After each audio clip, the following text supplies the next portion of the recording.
what kind of psychedelics did you use, and what was that experience like? So mushrooms and acid, LSD.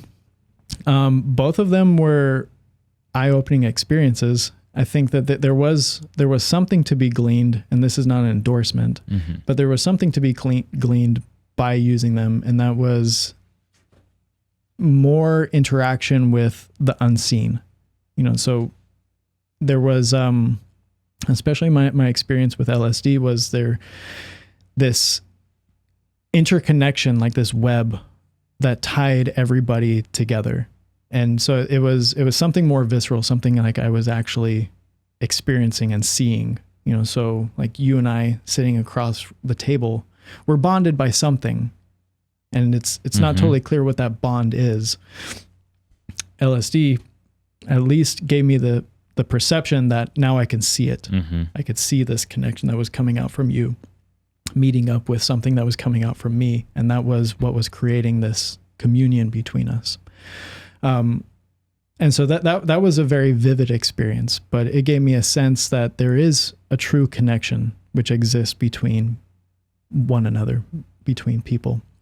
Again, I these things didn't really bear any fruit in the long run, but it was something that was more supporting and confirming some of the path I was walking down, which ultimately was that there is an immaterial reality that we're immersed in and can't quite access, but nonetheless is sort of the source code that's moving everything. All right. All right. So how did you move on from LSD? So it was attempt after attempt after attempt to have that breakthrough moment. Yeah.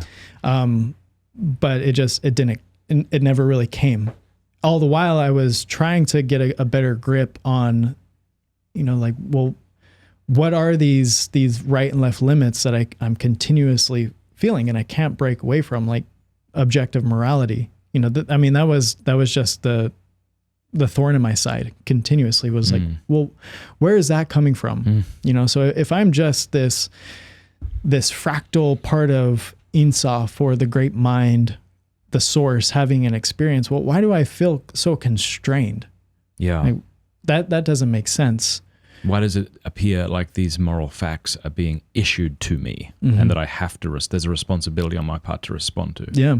And then the Hermetic Principle of polarity would suggest that good and evil aren't actually two different things. It's just one thing, the action on a continuum.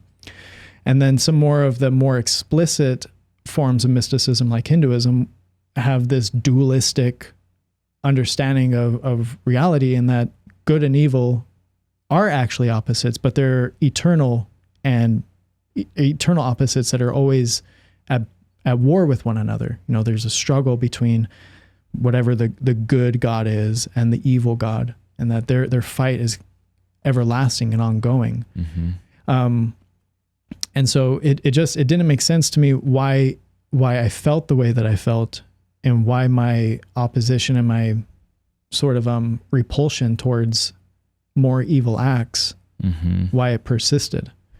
And so, the true subjectivity or relativity of different actions was not something that I was ever able to accept as much as I tried to. And then I think that at some point I had to come to that I had to make a decision about how I was going to proceed forward and why one way or the other would be better. And so it seemed like I have the right-hand path to choose, the path of goodness and altruism and empathy and compassion, or the other side, which is narcissism and egoism and hedonistic pleasure seeking and my will over other people's will. And it seems that there are a number of people that do select that left-hand path, and they don't think that there's anything wrong with it. If we're just a manifestation of God having an experience, well, what makes God acting immoral any better or worse than God acting morally? Hey, thank you so much for watching. Before you go, do us a favor, leave a comment, let us know what you thought of the video, like, and subscribe.